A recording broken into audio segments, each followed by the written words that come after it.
I smoothed down my custom-designed blazer as I walked into Bellamy's, the luxury department store that had been my family's retail paradise for 3 generations. The same store that had rejected my fashion line 6 months ago, on my mother's recommendation. "Miss Emily," the doorman nodded, knowing exactly who owned the store now but keeping our carefully maintained secret. "Morning, Thomas. Are they all here?" "Yes, ma'am. Your entire family's upstairs in the VIP lounge for the annual card member appreciation event."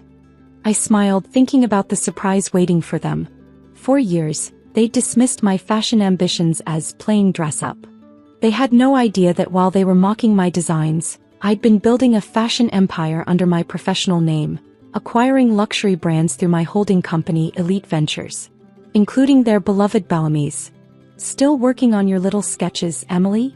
My sister Victoria's voice carried across the marble floor as she descended the grand staircase. "I heard you were meeting with some boutique owners today. Finally ready to admit you need real guidance." If she only knew I owned the store she was standing in, along with half the luxury retail chains in the country. "Something like that, Vic," I replied, checking my watch. 10 a.m. In exactly 30 minutes, their exclusive VIP shopping event would begin. With me. "Well, Mother's very busy today," she continued, adjusting her Bellamy's signature scarf. "Important meeting with the new ownership team. The kind of business you could have been involved in if you'd stayed with the family's investment firm." Yes, my brief stint at the family firm. 3 months of being relegated to fashion trend research, while watching less qualified male cousins get promoted to investment positions. 3 months of hearing, "But she's just interested in clothes," whispered behind my back. My phone buzzed, a message from my chief brand officer. "All set. New brand direction approved. Previous family discount cards deactivated." "I should head up," Victoria said, pressing the elevator button. "Mother needs these spring collection reports reviewed before meeting the new owners." "The owner," I corrected quietly. "What?" "Nothing. I think I'll join you. I have some business in the VIP lounge myself."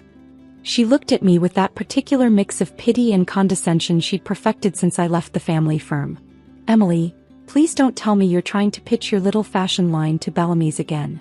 The elevator rode up in silence, Victoria pointedly checking her social media while I reviewed acquisition documents on my phone. 3 years of watching them underestimate me had taught me patience. The VIP lounge doors were open, family members filling the space with designer outfits and inflated egos. My mother stood at the center, commanding attention as always. "Ladies," she was saying, "this exclusive preview is crucial. Bellamy's has been our family's shopping destination since its founding. Our presence here speaks to our social standing. And your presence here speaks to your inability to read fashion trends," I said, walking into the room. The conversation stopped. 20 heads turned toward me, expressions ranging from confusion to dismissal. "Emily," my mother's voice carried that special tone of disappointment she reserved for me. "We're in the middle of an important event. Whatever designs you're trying to show can wait." I placed my portfolio on the table, enjoying the moment. "Actually, Mom, I'm right on time. Shall we discuss your VIP membership status?" "Emily," my mother sighed, "if this is about your rejected collection..." "Actually," I cut in, opening my portfolio, "this is about Bellamy's new direction. As the owner, I thought I should deliver the news personally." The room fell silent. Victoria's champagne glass froze halfway to her lips. "Owner." My mother's perfectly maintained composure cracked slightly. "What are you talking about?" I pulled out the acquisition papers, sliding them across the marble table. "Elite Ventures acquired Bellamy's 3 months ago. I'm sure you've heard of us.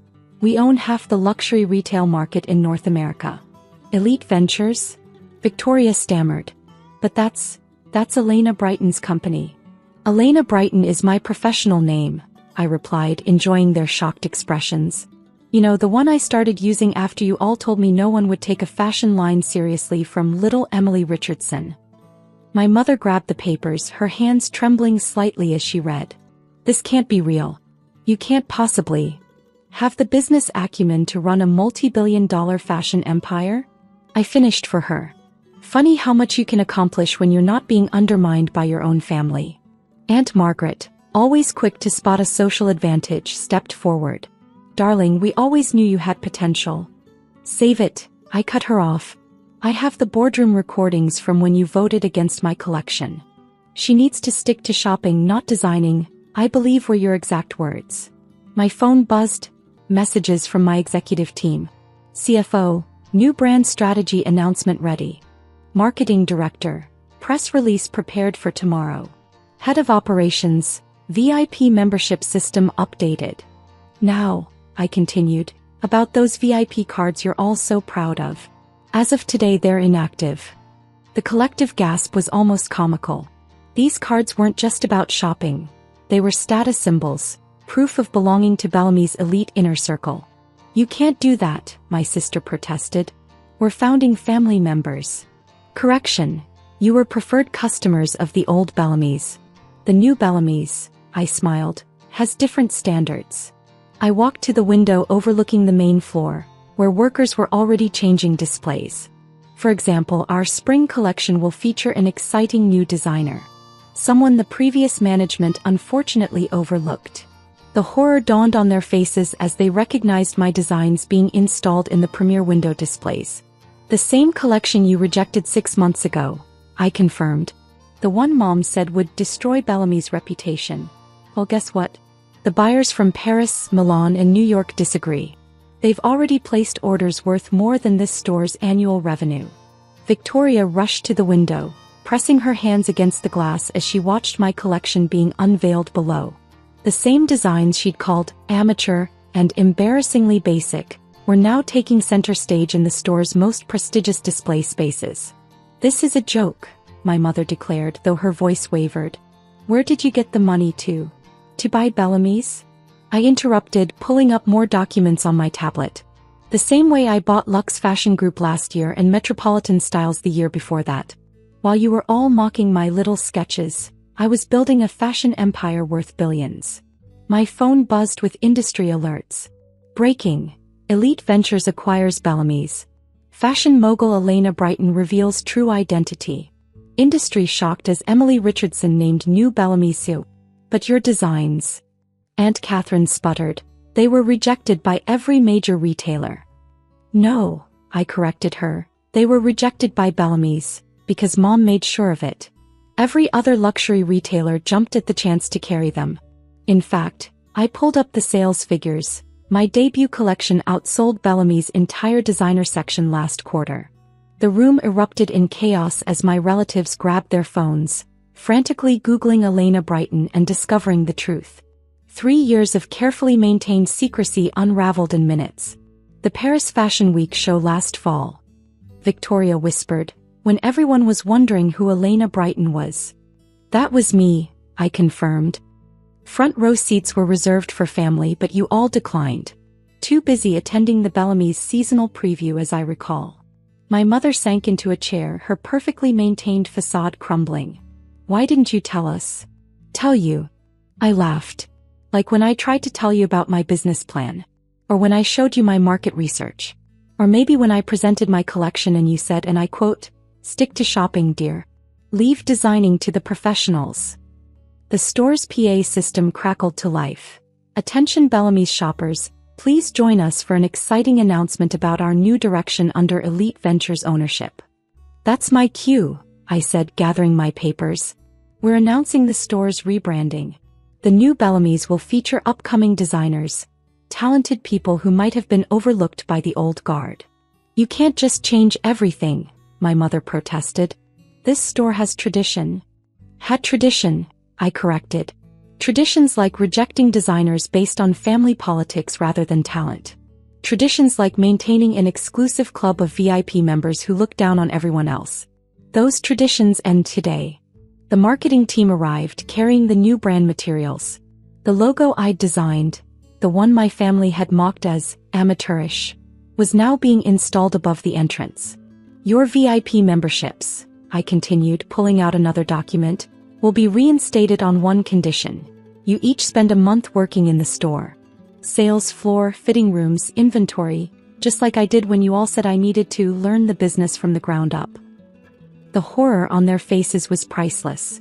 These women who'd never worked a retail day in their lives, who looked down on store employees while demanding special treatment, were speechless. "You can't be serious," Victoria gasped. "Me working the sales floor? Why not? It's what you told me to do, remember? Learn how real fashion retail works, you said. Well, now's your chance." My phone lit up with more messages. WWD. Exclusive. Inside Elite Ventures Revolutionary Takeover. Vogue. Fashion's New Queen. The Emily Richardson Story. Business Insider. How a rejected designer built a billion-dollar empire. The press conference starts in an hour, my assistant reminded me. And the new designer showcase needs your final approval. New designers? My mother's voice was faint. You're bringing in more unknown talents? Absolutely. Bellamy's will now feature an incubator program for emerging designers. The kind of program I wished existed when I was starting out. I turned to face them all. The kind of support family should have provided. The elevator dinged and my executive team stepped out, all wearing pieces from my latest collection.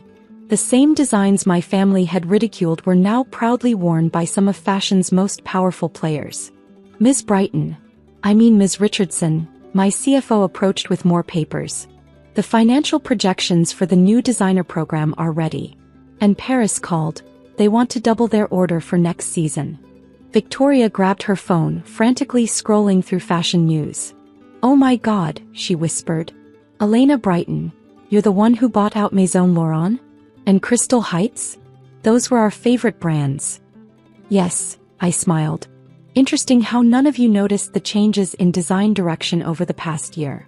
Too busy criticizing my work to realize you were actually wearing it." I walked to the window watching the new signage being installed. Below, a crowd was gathering, press, fashion bloggers and curious shoppers, all eager to see Bellamy's transformation. "You have 24 hours to decide," I announced to my stunned family. "Either accept the new terms of your membership, including the work requirement, or find somewhere else to shop. Though," I added with a slight smile, "you might have trouble with that considering Elite Ventures owns most of your favorite stores." The press conference room was packed.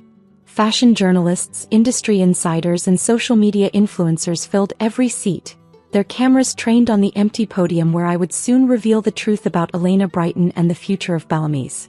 My family had been escorted to the front row, a calculated decision. They would watch, along with the rest of the fashion world, as I unveiled my complete vision for the empire they dismissed as a little hobby. "5 minutes, Ms. Richardson," my PR director whispered. Through the curtain, I could see Victoria frantically texting, probably trying to salvage her fashion influencer status. My mother sat rigid, her Bellamy's signature scarf, one I'd actually designed under my Elena Brighton pseudonym, clutched tightly in her manicured hands. The large screens behind the podium began playing a video, my journey from rejected designer to fashion mogul, carefully documented over the past 3 years. There were clips of my first small studio, the initial collection launches, the gradual acquisitions of bigger brands. And throughout it all, screenshots of my family's dismissive social media posts about my work. "And now," the announcer's voice filled the room, "please welcome the CEO of Elite Ventures and the new owner of Bellamy's, Emily Richardson, also known as Elena Brighton." The gasps from the audience were audible as I walked onto the stage wearing my signature design, the same blazer my mother had called unwearable a year ago. "Thank you all for coming," I began, my voice steady. "Today marks not just a new chapter for Bellamy's, but a revolution in how we nurture fashion talent." I clicked to the first slide, the store's new design incubator program. Every season we'll select 10 emerging designers who might have been overlooked by traditional fashion gatekeepers. They'll receive funding, mentorship and prime retail space in all Elite Ventures stores. The audience burst into applause. My mother's face grew paler with each announcement. "Additionally," I continued, "we're implementing a new corporate culture. Every executive, including family members," I paused, looking directly at my relatives, "will spend time working alongside our retail staff. Because true innovation in fashion comes from understanding every aspect of the business." Victoria slumped in her seat as photographers captured her reaction. Tomorrow's fashion blogs would have a field day with this. But perhaps the most significant change, I smiled, clicking to the next slide, is our new flagship collection. The screens filled with my designs, the entire rejected collection that had started this journey. But now they were being worn by celebrities, featured in major magazines and selling out in stores across the globe. These designs were once rejected by Bellamy's former management, I said, watching my mother flinch. They said they weren't sophisticated enough, weren't luxurious enough. The market disagreed. This collection has generated more revenue in 3 months than Bellamy's made in the past year. My phone buzzed with new alerts. Fashion industry stunned by Emily Richardson revelation. Elite Ventures stock soars after Bellamy's announcement. From rejected designer to fashion empire. The Emily Richardson story. I moved to the final part of my presentation. And now, I'd like to address the VIP membership program. My family visibly tensed. The old system of exclusivity based on family names and social connections is over. Our new VIP program will be based on supporting emerging designers, mentoring new talent, and actually contributing to the fashion industry's growth. The audience erupted in applause again. Several major fashion editors were nodding approvingly. Those who previously held VIP status, I continued, looking directly at my family, have a choice. Adapt to our new vision of fashion retail or find another store. Though, I added with a slight smile, they might want to check who owns their alternatives first.